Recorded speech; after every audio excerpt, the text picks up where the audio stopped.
मिथुन राशि वालों के लिए जुलाई 2024 कैसा रहेगा।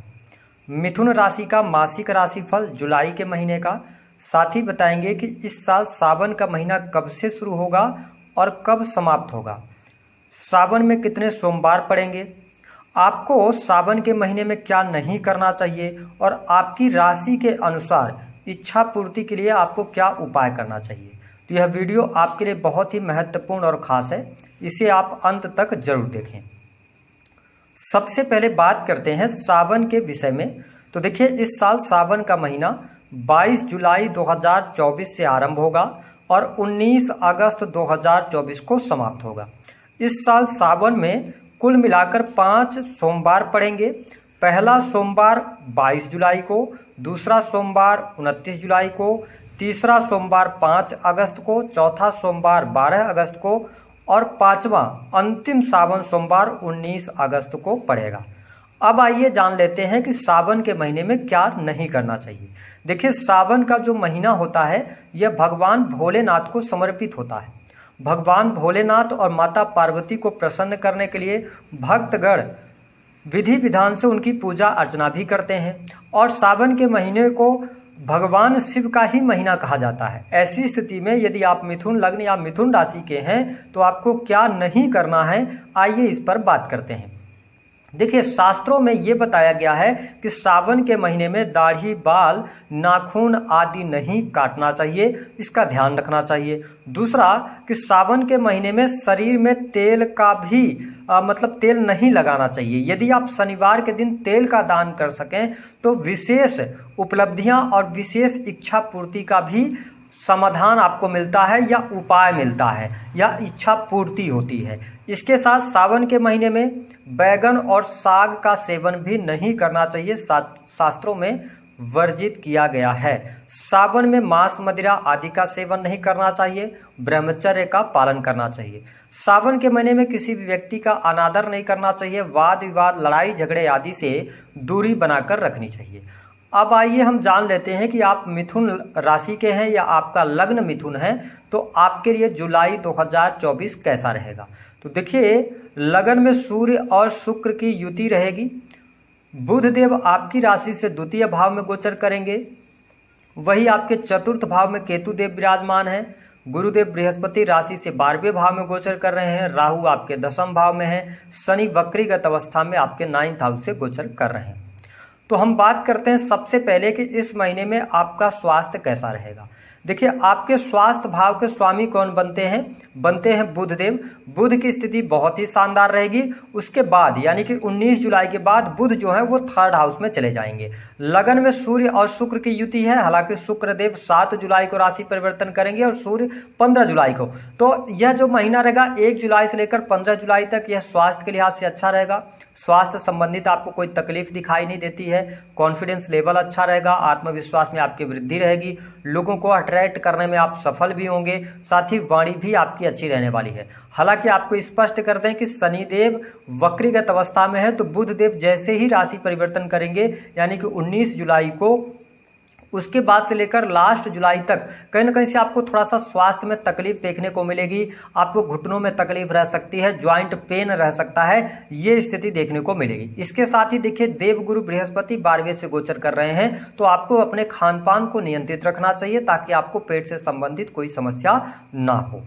हम बात कर लेते हैं मिथुन लग्न और मिथुन राशि वालों के लिए नौकरी की स्थिति क्या रहेगी। देखिए, नौकरी के लिहाज से यदि देखा जाए तो लगन में सूर्यदेव विराजमान है। अगर आप सरकारी क्षेत्र में कार्यरत हैं, सरकारी पदों पर हैं, तो आपके लिए लाभकारी समय रहेगा। वरिष्ठ अधिकारियों का सहयोग मिलेगा। आपके द्वारा किए गए कार्यों की प्रशंसा भी आपको प्राप्त होगी। यदि आप प्रमोशन के लिए प्रयास वगैरह करना चाहते हैं सरकारी क्षेत्र के अंदर, तो 1 जुलाई से लेकर 15 जुलाई तक का टाइम फ्रेम अच्छा रहेगा और 15 जुलाई से लास्ट जुलाई का भी टाइम फ्रेम अच्छा रहेगा, क्योंकि सूर्यदेव 2nd से गोचर कर रहे होंगे, तो आपके प्रमोशन वगैरह के योग बनाएंगे। अब उन लोगों की बात करते हैं जो लोग प्राइवेट सेक्टर के अंदर वर्क कर रहे हैं। देखिए, यदि आप बैंकिंग सेक्टर के अंदर हैं, फिनांस के सेक्टर के अंदर हैं, या शिक्षा प्राइवेट सेक्टर के अंदर दे रहे हैं, एजुकेशन से जुड़े हुए हैं, सर्विस प्रोवाइडिंग के काम है, मेडिकल लाइन है, तो इन क्षेत्रों में आपको बहुत अच्छी सफलता इस महीने देखने को मिलेगी और आपके काम कारोबार में भी वृद्धि देखने को मिलेगी। लेकिन गलती क्या नहीं करनी है, दशम से राहु का गोचर हो रहा है और शनि वक्री हो गए हैं, तो आप अपने जॉब वगैरह में अगर सेटिस्फाइड नहीं है तो चेंज वगैरह आप कुछ करना चाहते हैं, कुछ बदलाव करना चाहते हैं, तो आपको बदलाव करने से पहले सोच विचार कर लेना चाहिए, क्योंकि सडन अगर आप कोई चेंज करते हैं तो बहुत अच्छा नहीं रहेगा। जिस नौकरी में अभी आप हैं उसी नौकरी में आगे बढ़ें तो आपके लिए ज्यादा बेहतर चीजें रहेंगी, क्योंकि दशम के स्वामी होकर गुरुदेव बृहस्पति खर्च के भाव 12th हाउस में गोचर कर रहे हैं, तो अभी थोड़ा सा आपको आगे बढ़ने का प्रयास करना चाहिए।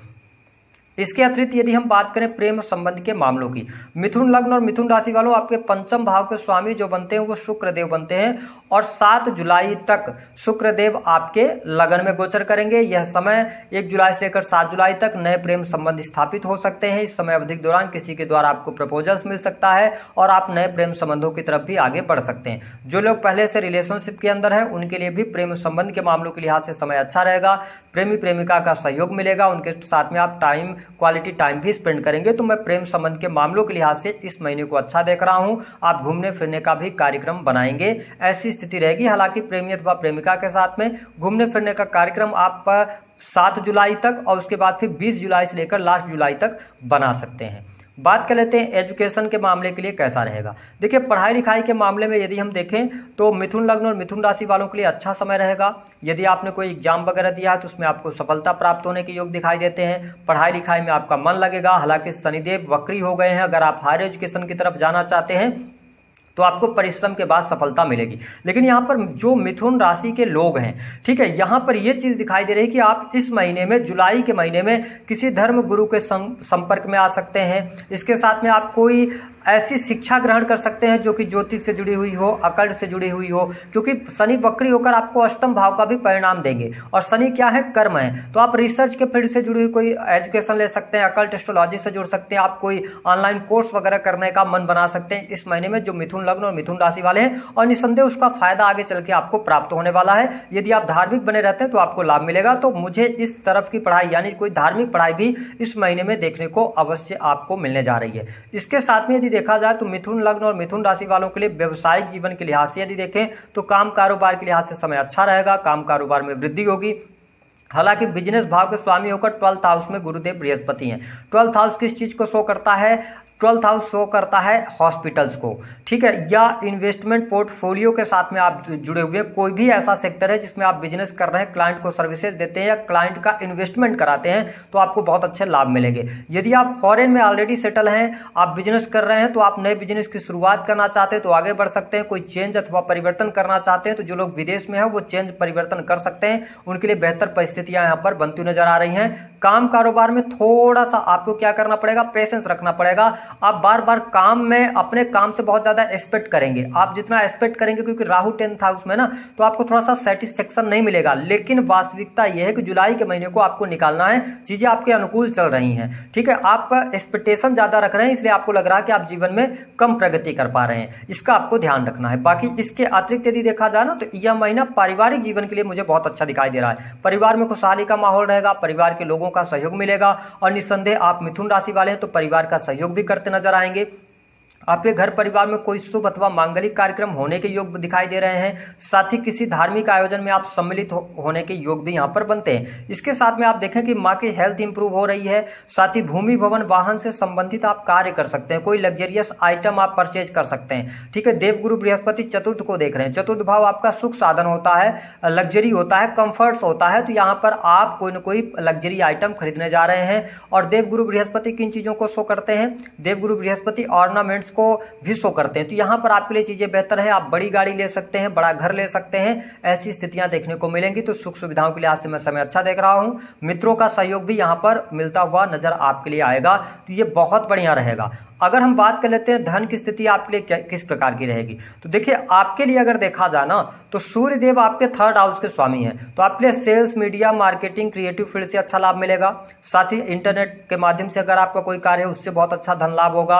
पंचमेश है, कंसल्टेंसी से बहुत अच्छा लाभ। जो लोग कला के क्षेत्र में हैं उनको बहुत अच्छे लाभ की संभावनाएं कही जा सकती हैं। आप कंसल्ट कर रहे हैं लोगों को तो भी आपको बहुत अच्छे लाभ देखने को मिलेंगे। इसके साथ में देखें, लगन के स्वामी होकर बुधदेव सेकंड हाउस में फिर गोचर करेंगे और शुक्र की उपस्थिति भी सेकंड हाउस के अंदर चली जाएगी, तो आकस्मिक धन लाभ का योग बनेगा। यह महीना धन के मामले के लिए बहुत ही शानदार आपके लिए रहने वाला है। बहुत अच्छा पैसा आप बनाने वाले हैं इस महीने में, और एजुकेशन के लिए, अपने स्वयं के एजुकेशन के लिए आप पैसा भी खर्च करते नजर आएंगे। धर्म कर्म के कार्यों में भी पैसा खर्च करते नजर आएंगे, ऐसी स्थिति दिखाई दे रही है। यदि हम बात कर लेते हैं संतान की स्थिति क्या रहेगी तो देखिए, अगर संतान है आपकी तो आपकी संतान से आपका स्नेह बढ़ने जा रहा है, संतान का सुख आपको प्राप्त हो रहा है, संतान के साथ में आपकी ट्यूनिंग अच्छी रहने वाली है, और आप देख पाएंगे कि आपकी संतान आपसे बहुत ज्यादा लगाव रखेगी इस महीने के अंदर। तो ये चीजें आपको देखने को मिलने जा रही हैं, स्थितियां आपके लिए बेहतर रहेंगी। अगर हम बात करें तो देखिए, 11th हाउस के अंदर मंगल की स्थिति है 12 जुलाई तक। 12 जुलाई के बाद मंगल देव 12th हाउस के अंदर जाएंगे। अब ध्यान क्या रखना होगा, सूर्य और शुक्र की युति सेकंड हाउस में हो जाएगी, मंगल और गुरु की युति हो जाएगी, 7th हाउस के लॉर्ड होकर देवगुरु बृहस्पति 12th हाउस में। तो यहाँ पे मैंने कहा ना, प्रपोजल्स मिल सकते हैं, थोड़ा एक्स्ट्रामैरिटल अफेयर वगैरह होने के योग बनते हैं, तो यहाँ पे थोड़ा सा सावधानी रखिएगा। सामने से प्रपोजल्स आएगा तो आपको बचना होगा, जो मिथुन लग्न और मिथुन राशि के जातक है। इसके अतिरिक्त दाम्पत्य जीवन की अगर हम बात करें तो दशाएं यदि आपकी अच्छी चल रही तो ठीक है, नहीं तो दाम्पत्य जीवन में आपको चुनौतियों का सामना करना पड़ेगा। वाद विवाद ज्यादा बढ़ सकते हैं, या जीवन साथी की हेल्थ को लेकर पैसा खर्च होगा, ये स्थिति बनेगी। अगर आपकी दशाएं अच्छी हैं तो कहीं ना कहीं से जीवन साथी का सहयोग भी मिल रहा है, चीजें बेहतर रहेंगी। लेकिन यहाँ पर सप्तमेश अगर अस्त है तो डाइवोर्स की स्थिति बन जाएगी, सेपरेशन की योग बनेंगे, वो कोई भी कारण हो सकता है, पति पत्नी को एक दूसरे से दूर रहना पड़ सकता है, ऐसी भी स्थिति देखने को मिलेगी। हम बात कर लेते हैं कि आपके लिए इस महीने में सबसे अच्छी चीजें क्या हो रही हैं। भूमि भवन वाहन का लाभ, कंफर्ट्स में वृद्धि, और साथ ही इसके साथ ही वाहन का सुख। दूसरी स्थिति क्या है, प्रेम संबंधों में अनुकूलता, नए प्रेम संबंध स्थापित होना। तीसरी स्थिति, नौकरी में आपको प्रमोशन मिलने के योग बनते हैं, लेकिन नौकरी चेंज नहीं कीजिएगा।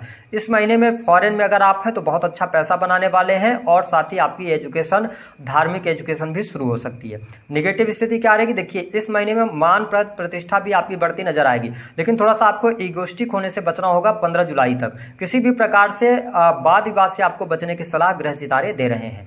अब हम बात कर लेते हैं उपाय क्या करना है सावन के महीने में। देखिए आपको क्या उपाय करना है, 22 जुलाई को सावन का पहला सोमवार होगा, तो आपको 1 लोटा जल लेना है, साफ जल ले लीजिए, उसमें आपको छोटा पान का पत्ता डालना है और बिल्व पत्र आपको डाल देना है, ठीक है। उसके बाद भगवान शिव का अभिषेक कीजिए, और जो भी आपकी इच्छा है उस इच्छा को बोलते हुए 5 सोमवार लगातार भगवान शिव का अभिषेक कीजिए, ब्रह्मचर्य का पालन करते हुए। आप देखिएगा जो भी आपकी इच्छा है भोलेनाथ की कृपा से अवश्य पूर्ण होगी। तो दी गई जानकारी